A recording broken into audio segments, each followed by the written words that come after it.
கர்த்தருடைய பரிசுத்த நாமத்துக்கே மகிமை உண்டாவதாக. இன்றைக்கி கூட ஆதியாகமம் 37ஆம் அதிகாரத்தை பார்க்க போகிறோம். இந்த அதிகாரத்தில் யோசேப்பினுடைய சொப்பனம், யோசேப்பு அவர்கள் சகோதரர்களால் நடத்தப்படுகிற விதம், யோசேப்பு விற்று போடப்பட்டது அப்படிங்கிறத பற்றி பார்க்கலாம்.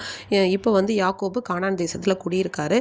இப்போ யோசேப்புக்கு 17 வயசு. அந்த யோசேப்பு என்ன பண்ணுறாரு, ஆடுகளை மேய்க்கிற வேலை தான் பார்த்துட்டு இருந்தாங்க. அப்போ அவங்க அண்ணனுங்க பண்ணுற எல்லா தப்பையும் என்ன பண்ணுவாங்கன்னா அவங்க அப்பா கிட்ட சொல்லி கொடுப்பாங்க. இதனால அவங்க சகோதரர்களுக்கு எல்லாருக்குமே யோசேப்பு மேலே ஒரு ரொம்ப கோபம். ஆனால் யாக்கோபுக்கு பார்த்தோன்னா யோசேப்பை ரொம்ப பிடிக்கும். ஏன்னா அவரோட முதிர் வயதில் இவர் பிறந்ததுனால இவர் மேலே ஒரு தனி பாசம் அவங்களுக்கு இருந்தது. அதனால இவருக்கு ஒரு பலவரன் அங்கி செய்வித்தார் அப்படின்னு சொல்லி போட்டிருக்கு. ஏன்னா சின்ன வயசில் சண்டே ஸ்கூல்லாம் படிக்கும்போது பலவரன் அங்கின்னு நமக்கு புரியாதில்ல. அப்போ வானவில் கலரில் அங்கி செய்து கொடுத்தாங்க அப்படின்னு சொல்லி சொல்லுவாங்க. இப்போ அதை நினைக்கும் போது ரொம்பவே அழகாக இருக்குது. ஒருவேளை அந்த கலரில் ஒரு மல்டி கலர் ட்ரெஸ் இருக்கும்போது ரொம்பவே அழகாக இருக்கும் இல்லையா? சரி, அடுத்ததாக என்ன ஆகுது அப்படின்னு பார்த்தோன்னா, இப்போ யோசேப்பு சொப்பனை காண்றார். அதுக்கு முன்னாடி இந்த சகோதரர்களுக்குலாம் என்னென்னா, அப்பா அவங்ககிட்ட மட்டும் பட்சமாக பேசுகிறாங்க, நம்மக்கிட்டலாம் அப்படி பேச மாட்டாங்கன்னு சொல்லி அவங்களுக்கு எல்லாருக்கும் சகோதரர்களுக்கும் கோவம். இப்போ என்ன ஆகுது அப்படின்னா, யோசேப்போட சொப்பனத்தில் என்ன சொல்லி பார்க்குறோன்னா, இவங்க என்னென்ன பண்ணுறாங்கன்னா, அரிக்கட்டெல்லாம் நம்ம அறுத்தறியெல்லாம் கட்டிட்டு இது மட்டும் நிமிர்ந்துருக்கு, உங்களுக்கு எல்லாம் என்ன இருக்குது குனிஞ்சிருக்குன்னு சொன்னோன்னா அவங்க சகோதரருக்குலாம் கோவம் வருது. நீ என்ன பெரிய ஆளா, நீ எங்களை ஆள போறியா, அப்படியா இப்படின்னு சொல்லி அவனோட வார்த்தை நிமித்தமாக இன்னும் அதிகமாக பகைக்கிறாங்க. அடுத்து இன்னொரு சொப்பனம் காண்றாரு. அதை அவங்க அப்பா சகோதரர்கள் எல்லாட்டி சொல்கிறாங்க. சூரியன் சந்திரன் 11 நட்சத்திரமும் என்னை வணங்கி நின்றதுன்னு உடனே யாக்கோபு சொல்கிறாரு, உங்கள் அம்மா நாங்கள் எல்லாருமே உன்னை வணங்குவோமா அப்படின்னு சொல்லி கேட்டுறாங்க.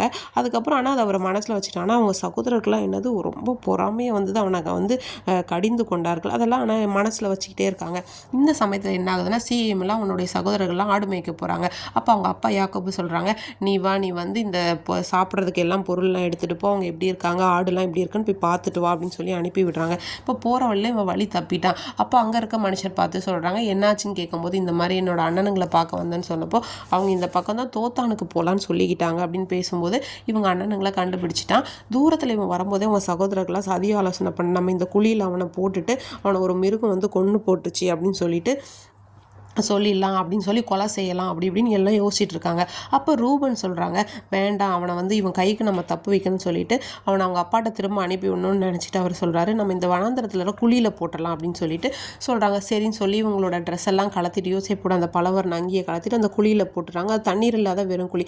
சரி, சாப்பிட்லான்னு உட்காரும்போது அந்த பகுதியில் இந்த வியாபாரத்துக்கு போகிறவங்க எல்லாம் போகிறாங்க பிரயாணமாக. அப்போ யூதா சொல்கிறாரு, இவனை நம்ம இந்த குழியில் போடுறதுனால லாபம் இல்லை, இவங்களை விற்றுட்டோன்னா நமக்கு காசு கிடைக்கலன்னு சொல்லும்போது அந்த வர்த்தகர்கிட்ட என்ன பண்ணுறாங்கன்னா, இவங்களை 20 வெள்ளி காசுக்கு அவங்கள விற்று போடுறாங்க. அப்படி விற்று போட்டுட்டு சரின்னு சொல்லி இவங்களை எடுத்துகிட்டு போயிடறாங்க. ரூபனுக்கு இது தெரியாதுன்னு நினைக்கிறேன். அவர் என்ன பண்ணார், குழியிடத்துக்கு திரும்ப போனால் அவங்களுக்கு காணோம். அப்போ ரூபனுக்கு ரொம்ப கஷ்டமாயிடுச்சு. திரும்ப என்ன பண்ணுறாங்க, இளைஞன் இல்லைன்னு சொல்லிட்டு அப்புறம் என்ன பண்ணுறாங்க, இவங்க சகோதரர்லாம் யோசிப்பட அங்கேயே ஒரு வெள்ளாட்டு கிடாவை கொன்று அந்த ரத்தத்துல எல்லாம் முக்கிய அவங்க அப்பாட்ட கொண்டு கொடுக்குறாங்க.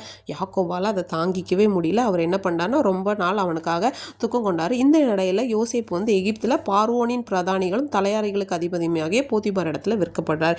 இன்னைக்கு கூட நம்மளை கொன்று போட்டணும், குழியில் தள்ளணும், எப்படியாவது நம்மளை இருக்க விடாமல் பண்ணணும்னு எவ்வளோ பேர் நினச்சாலும், நம்ம மரண இருளின் பள்ளத்தாக்கில் நடந்தாலும் தேவனுடைய கரம் நம்மளோடு கூட இருந்து அங்கேயும் நம்மளை தப்புவித்து வழி நடத்தும்.